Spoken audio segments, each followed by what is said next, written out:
Well, if you're a South African fan, were you expecting that after 3 wickets for Themba Bavuma and Rassie van der Dusen to continue to be these thorns in the flesh for India after the Test series to help the home side post 296 in the first of the three ODIs? We look back at it, they went at a different pace and tempo. So, are these runs good? India are a strong team. So, all sorts of questions that I'm sure Daryll, Cullinan, and Sanjay Manjrekar will have to answer. Maybe we'll get a better idea at the end of the game. But, Daryl, you'd be happy with that effort after where South Africa were when they started?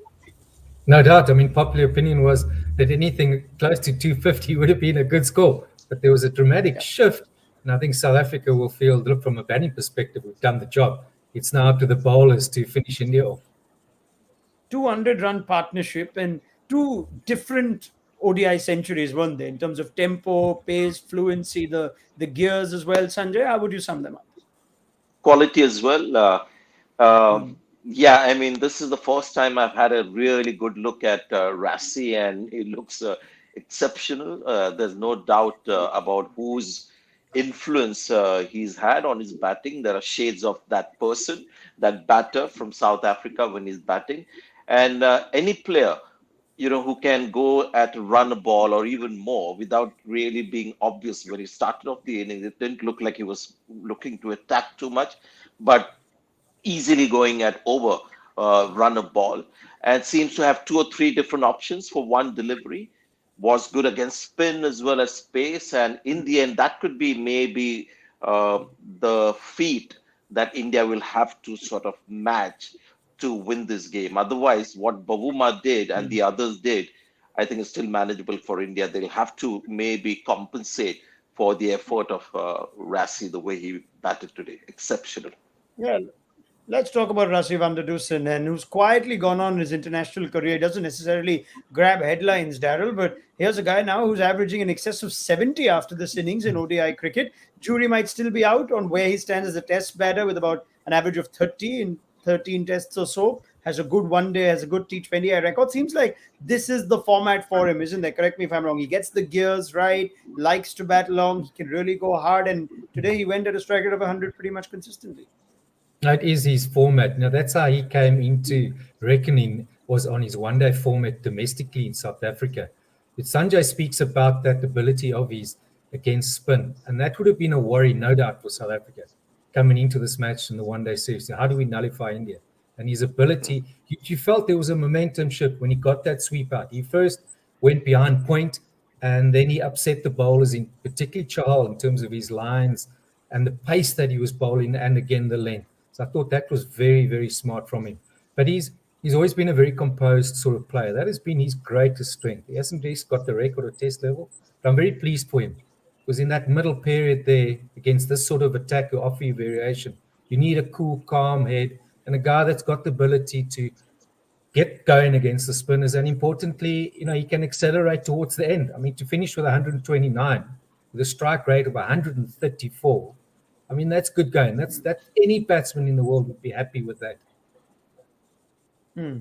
Themba Bavuma then, Daryl, what do you make of that 100? He likes to bat at three now. He's still young into his ODI career, 13 innings, and now finds himself with the captaincy too. Batting at three with Markram 4 and Van der Dusen 5. Did you like the way Bavuma went about lifting South Africa from a bit of a hole? I think under the circumstances, take the game, take the pitch, take the initial concerns. I thought he played the perfect ODI innings. He played straight, he played good cricket. What was very impressive from the past is that he battles to get kind of going, but today he got off strike regularly. He's been able to rotate the ball, push it around. He found a great partner in Van der Dussen, but I thought this was an exceptional innings. And I mentioned after the previous test match that I hope this, in terms of his game, he's turned the corner. But he take that form right here immediately with a very, very good 100. I thought it's been really, really good going for him, and he's needed that. South Africa have needed that. He's a class act. Let's be honest. He puts it together very, very well. Yep. Second ODI 100 for both Bavuma and Rassie van der Dusen. Now, let's do a proper analysis of India's bowlers. Sanjay Manjrekar, what did you make of it? Surprised that KL Rahul didn't go for the sixth bowling option, considering that Yes. they've played Venkia here in this 11 for his all-round abilities, not there just for his batting. So that was strange, considering that Chahal very early had given signs that he's going to be expensive. In the end, Bhuvaneshwar Kumar showed that the experience and the depth that he had, and just that one full toss on the leg side, costing a few runs. Shardul Thakur is going to be blow hot, blow cold. He's going to go for runs like this, but on a big stage, big game, he'll break important partnerships and win the game. So the bowling was good. Chahal didn't bowl bad balls. A lot of his good balls were swept. Maybe he needs to find a way to make a miscue happen while people are trying to sweep his good balls. They've got to miss it. Those kind of deliveries. If they're connecting it, it shows that there's nothing much happening off the pitch. Ashwin was interesting.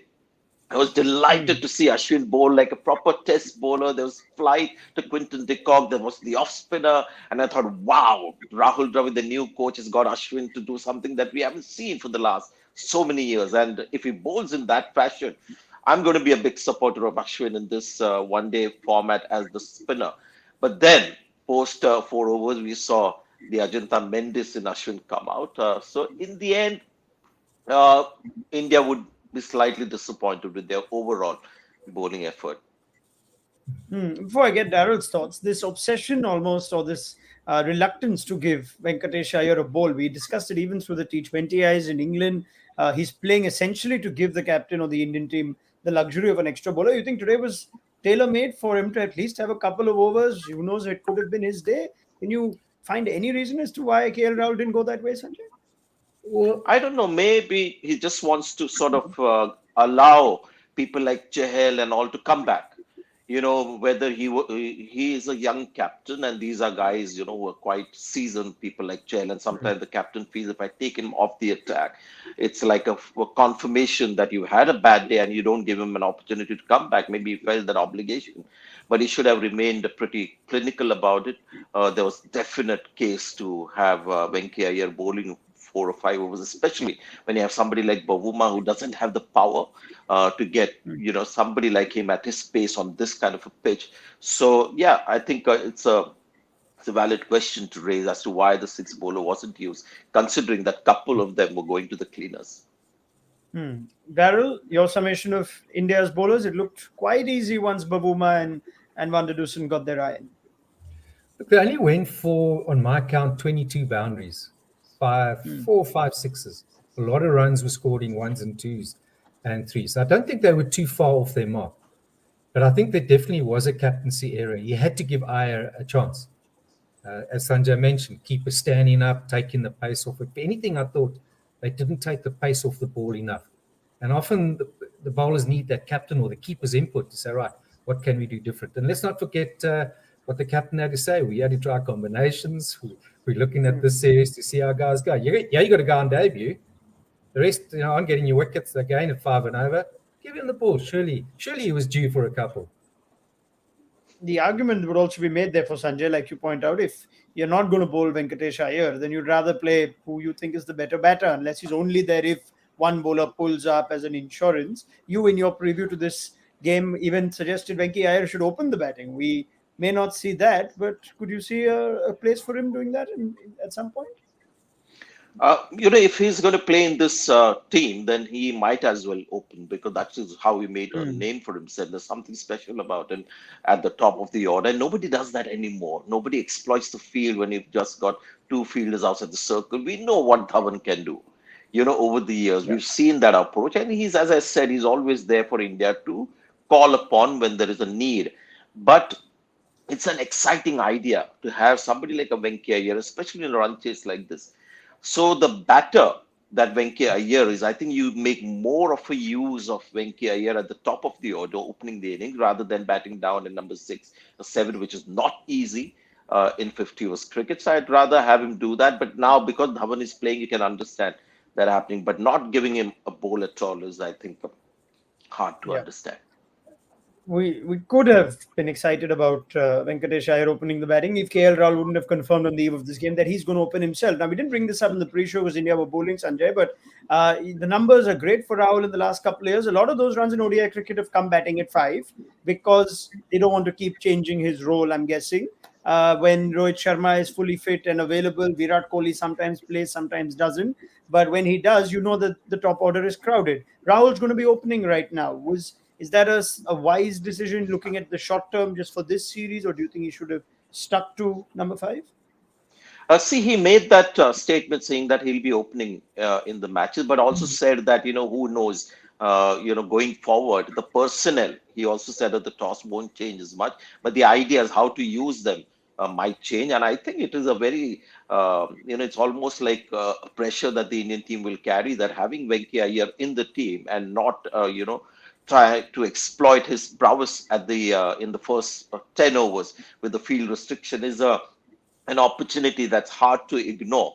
KL Rahul, class act, white ball cricket, whichever number. I mean, whether T20s or 50 overs. So, I'm okay with him batting at the top of the order, down the order. But because Virat Kohli is your number 3, he goes down to 4 and 5.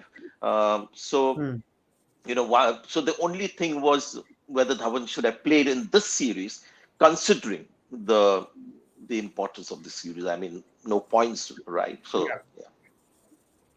Okay. Now, with regard to just this game, Daryl, how do we see the surface playing? India spinners didn't quite get into the game as much as the captain would have liked. Do you see Shamsi and Maharaj having a bigger impact? It was quite strange because the first couple from Chahal really turned. I think then he was given it a bit of air. But as we know, the moment he got swept, he got it flat and wasn't quite turning. But I think they need to be consistent, though. To take a lot of heart and encouragement out of the Indian bowlers bowled. As a spinner, what is there to bring out of it? There's not much because they were fairly easily scored off. But I don't think that's not a sort of target where South Africa can relax. I think it needs a good all-round performance. Shamsi is a wicket taker. Maharaj, as we know, is going to be more tight. So Shamsi is the one. If he gets going, it could be problems for India. But he can just as easily go for a few. I just wonder how India will approach him. I wonder if they'll be brave and say, look, we take him out of the attack because he is the captain's go-to guy. If he needs something to happen. And when that doesn't happen, then, well, it's up to the rest. So it's going to be a very good contest to see how they play both, but particularly Shamsi.